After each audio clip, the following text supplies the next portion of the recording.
AITA for leaving my partner at home because his OCD made me late to a dinner party at a restaurant.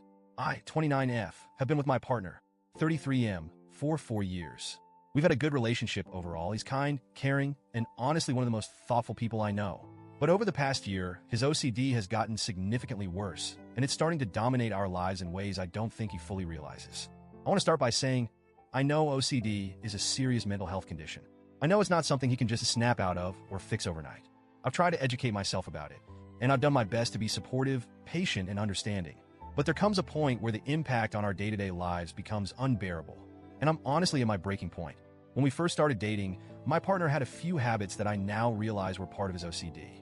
He'd double-check the locks on the doors before we left the house, make sure the stove was off, that kind of thing.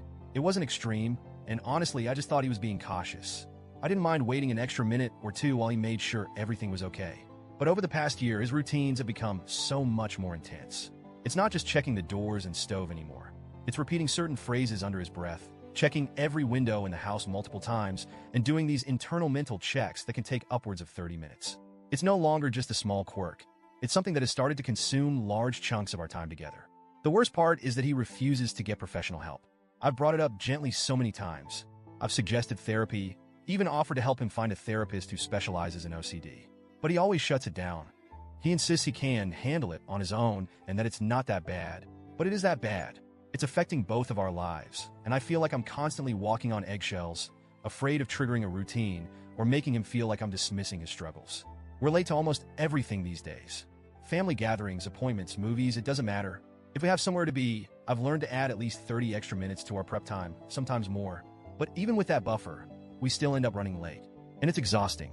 2 weeks ago, my boss invited us to a dinner party at a really nice restaurant to celebrate a recent promotion I'd gotten. This promotion was a big deal to me.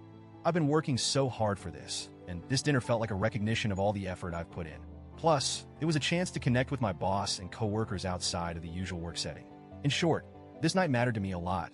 I was already nervous about it because I wanted to make a good impression, but I was especially worried about whether we'd be able to get there on time. I knew my partner's routines would be an issue, so I tried to plan ahead. I told him we needed to leave at 6:30 p.m., but I asked him to start getting ready at 4:30 p.m., 2 whole hours beforehand. I framed it in a way that wouldn't make him feel rushed or pressured. I said something like, let's start early so we don't have to stress about time. And to his credit, he did start getting ready at 4:30. But as the evening went on, I could feel that familiar knot of anxiety building in my stomach. At first, he was just getting dressed and checking his hair, normal stuff.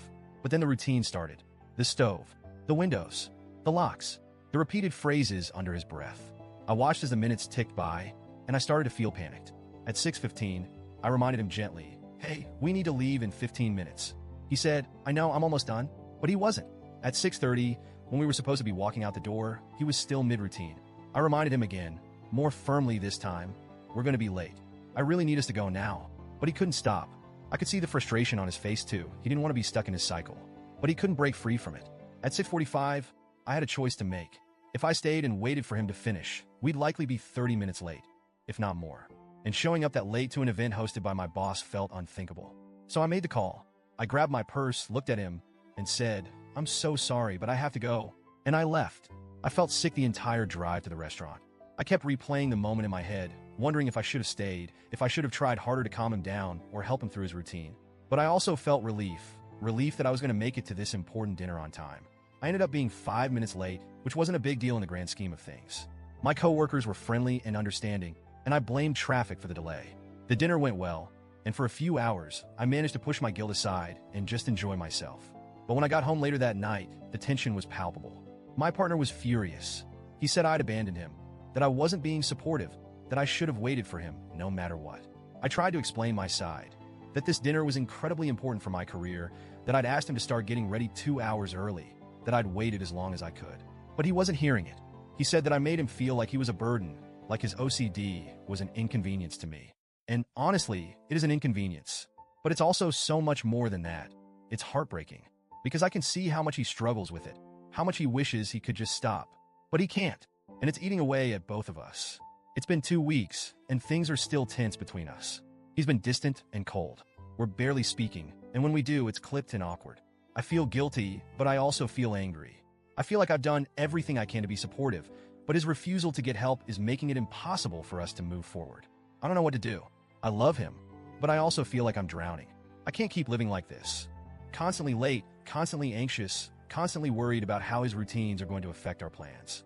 But I also can't imagine walking away from him, knowing how much he's struggling. So, Ida, was I wrong for leaving him at home that night? Should I have stayed, even if it meant risking my reputation at work? Or was I justified in prioritizing something that was so important to me?